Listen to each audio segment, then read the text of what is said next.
Sveiki Ramūnai, dėkojame, kad pakvietėte mus į Ventos regioninio parko lankytojų centrą. Trumpai pristatykite savo atstovaujamą įstaigą ir jos paskirtį.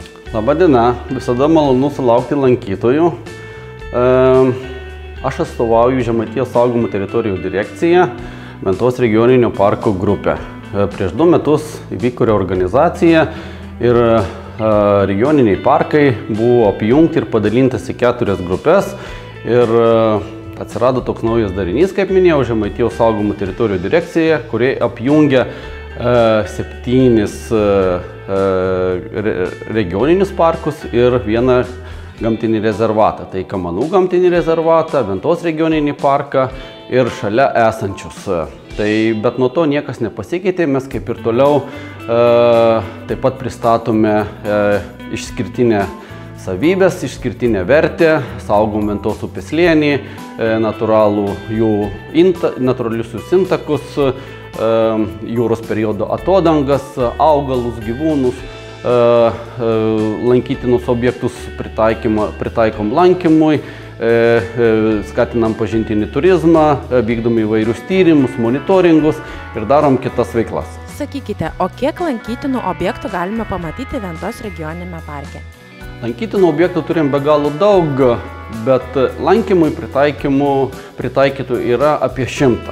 Bet kad lankytojams būtų paprasčiau ir suprastų, kokie yra vertingiausi mūsų lankomi objektai, šitam stende yra sužymėti 30 patys lankomiausių mūsų objektų, kuriuos lankytojai gali tiesiog pasispaudinėti ir pasižiūrėti, kur jų yra dislokacija ir kaip objektas atrodo.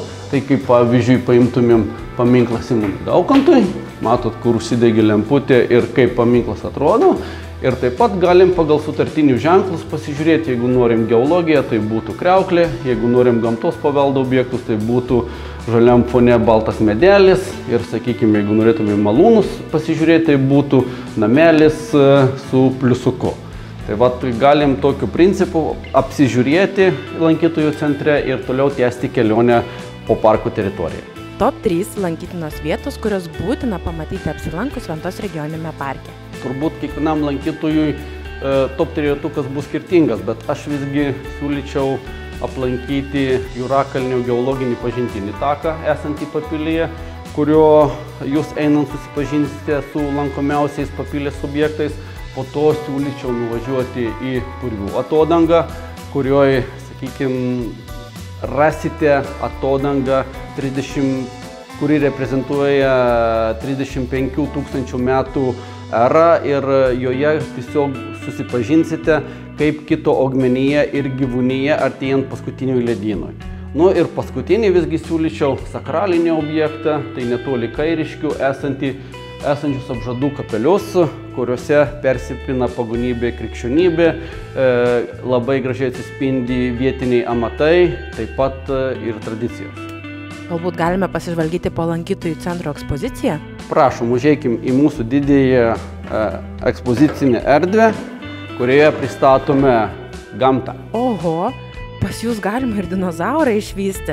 Galbūt galite plačiau papasakoti, kas čia per dinozaurai ir ką jie čia veikia?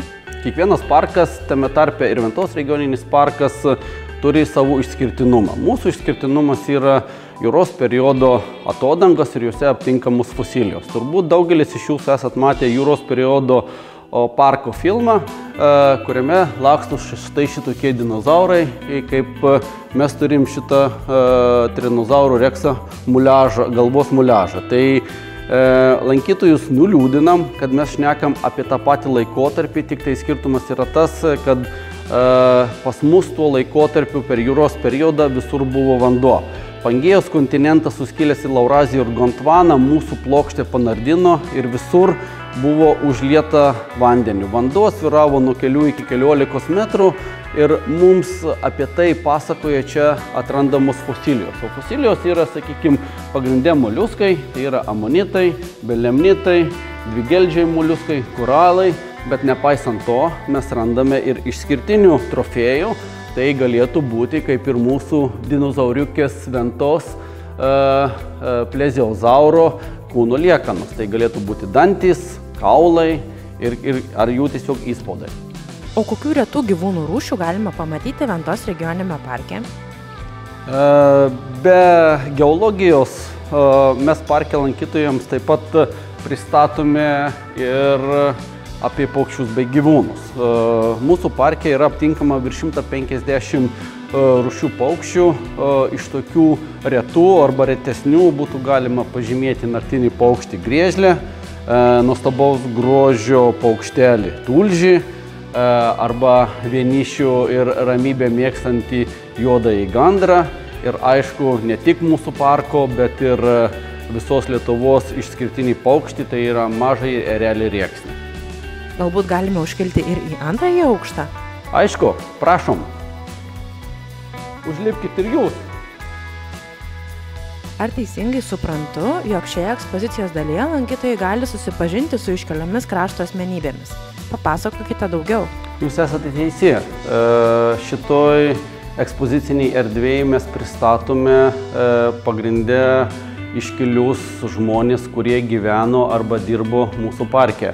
Tai išskirtinė asmenybė be abejo yra Simonas Daukantas, kuris pirmas lietuviškai parašė Lietuvos istoriją. Kita iškili asmenybė būtų Mykolas Biržiška, tai nepriklausomybės mūsų akto signataras. Žymus aktorius ir režisierius yra Juozas Miltinis, kuris gimė ir užaugo visai netoli lankytojų centrą ir savo pasiekimais stebino ne tik tai Lietuvą, bet ir aplinkinės valstybės. Toliau nebe parke, bet vis tiek išskirtinės asmenybės yra Lazdynų Pelėda. Tai yra dvi rašytojos, kurios rašė tuo pačiu slapyvardžiu.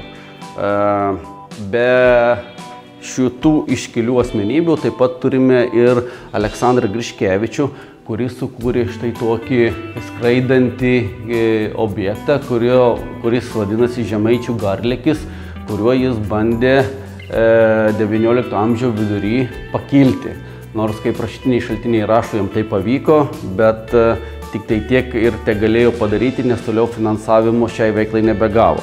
Ir aišku, išskirtinis amatas, kurį mes pristatome mūsų parką, tai yra podininkystė. Viekšniuose prieš 100 metų buvo 7 gansarnės, kurios ne tik tai gamino, bet ir pardavinėjo produkciją ne tik Viekšniuose ir jų apylinkiai, bet ir prekiavo savo pagamintais gaminiais po visą Lietuvą, Latvijos teritoriją, Lenkiją ir Baltarusiją. Sakykite, ar jūsų veikla ribojasi tik su lankytojų centre esančia ekspozicija? Ar organizuojate ekskursijas, edukacijas? Aišku, mes tom neapsiribojame, taip pat lankytojams supažindinę su mūsų išskirtiniais objektais, gamta ir kultūra. Taip pat kviečiame apsilankyti su gido pagalba ir mūsų parke, kur organizuojame ekskursijas ir edukacijas. Bet apie ekskursijas ir edukacijas norėčiau pašnekėti kitoje mūsų lankytojų centro erdvėje. Tai kaip minėjau, mes parko lankytojams, jiems pageidaujant, vedam ekskursijas po parko teritoriją. Dažniausiai žmonės renkasi Papilę ir jos apylinkės, kuriuose gidai pasakoja, ne tik parodo, bet ir pasakoja apie čia esančius objektus. Taip pat be ekskursijų mes lankytojams pristatome dvi išskirtinės edukacijas. Pirmoji edukacija tai yra senieji mūsų gyventojai, kurie maždaug gyveno prieš 1000 metų, tai 3 genčių atstovai – Žiemgaliai, Kuršiai ir Žemaičiai. Lankytojams papasakojam, kuom jie skiriasi, parodom jų ginklus, tai pavyzdžiui toks kirvis arba išskirtinis toks skydas su metaliniu umbu, arba Žiemgaliams ir Žemaičiams būdingas plačiaašmenis kovos peilis.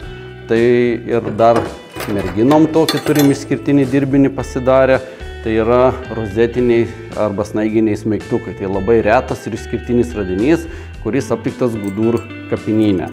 Tai va šituos dalykus pristatę, lankytojams taip pat siūlom susipažinti su išskirtinė mūsų verte, tai yra jūros periodo atodangom ir ten aptinkamom uolienom, o juose aptinkamom fosilijom ir jų fosilijų įspaudais. Tai pradžiai lankytojus supažindinam su pačiom fosilijom, tai sakykime, pradžiai pradedam nuo amonito, kaip amonitas atrodo, kokios čia yra pertvaros, kaip jis, sakykime, gyvas būdamas plaukiojo vandenį, kaip skęsdavo, kada pakildavo.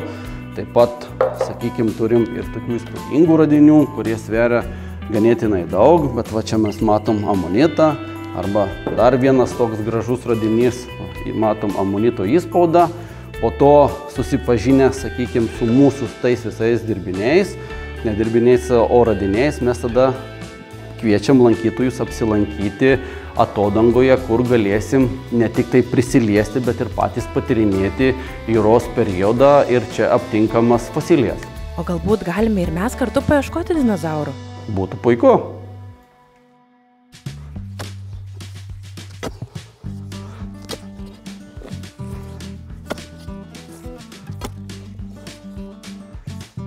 Sakykite, kur mes čia atsidūrėme? Tai va, mes ir esam šitoj išskirtiniai vietoviai, kur jūros periodo sluoksnis atsiveria natūraliai ir galim ne tik prisiliesti prie šitoj išskirtinės sluoksnio, bet ir patyrinėti, ką jis gero mums gali pasiūlyti, kokį suvenyrą parsivežti namo.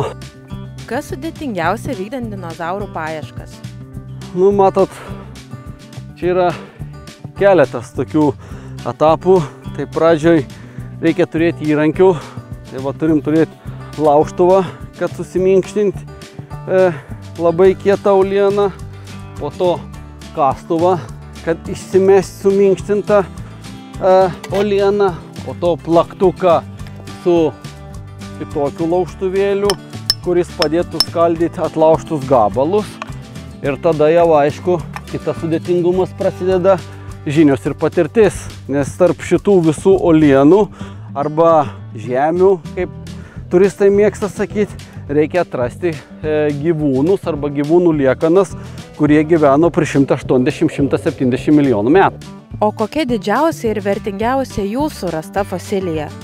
Turbūt per 13 darbo metų patirtį didžiausias radinys tai būtų amonitas, kuris prilygtų dydžiui kaip ir Akmenės muziejui esančiam, o vertingiausias turbūt tai pats rečiausias radinys. Tai praeitais metais pavyko rasti krokodiloidų dantį. Tai kadangi tai yra vienetinis ir unikalus radinys, tai man asmeniškai tai pats brangiausias ir mieliausias radinys. O ką šiandien jau pavyko rasti? Šiandien danties dar nepavyko rasti, bet radiniai vis tik, sakyčiau, pakankamai įspūdingi. Tai turim amonito nedidelę dalį, didelio amonito nedidelę dalį, po to dar didesnę dalį, dar didesnio amonito, kur aiškiai matosi struktūra, jo apatinė dalis, nareliai. Po to turim pavyko rasti išskirtinį dvigeldžio moliusko, nepilną dalį, bet vis tiek aiškiai matosi struktūra viena pusė ir kita pusė. Na ir dar galėtumėm parodyti keletą radinių, tai būtų vėl amonito dalis, dvigeldis moliuskas ir po to būtų moliusko konglomeratas vienoj vietoj. Tai va matot, ant kiek yra skirtingi radiniai ir paieška dar tik prasidėjo, tai kas žino, ką mes atrasim iki paieškos pabaigos. Dar va neparodžiau, pavyko rasti didesnius belemnitus arba belemnito, paties belemnito dalis dvi. Tai va irgi toks jau nemenkas radinys. Tai va, kai pradedam tyrinėti, niekada nežinom, ką mums gamta duos ir kokią staigmeną pateiks. Ačiū, kad skiriate laiko mums ir pabaigai paskutinis klausimas. Kodėl lankytojams verta atvykti į Ventos regioninį parką? Todėl, kad atvykę į lankytojų centrą susipažinsit iš principo, kas tas yra saugoma teritorija, Ventos regioninis parkas, o tai padarę su gidu apsilankysite šitoj unikalioj atodangoj ir ne tik prisiliesite, bet ir patys patyrinėsite jūros periodo uolienas ir turbūt namo parsivešite gan įspūdingų radinių. Tai kviečiame atvykti.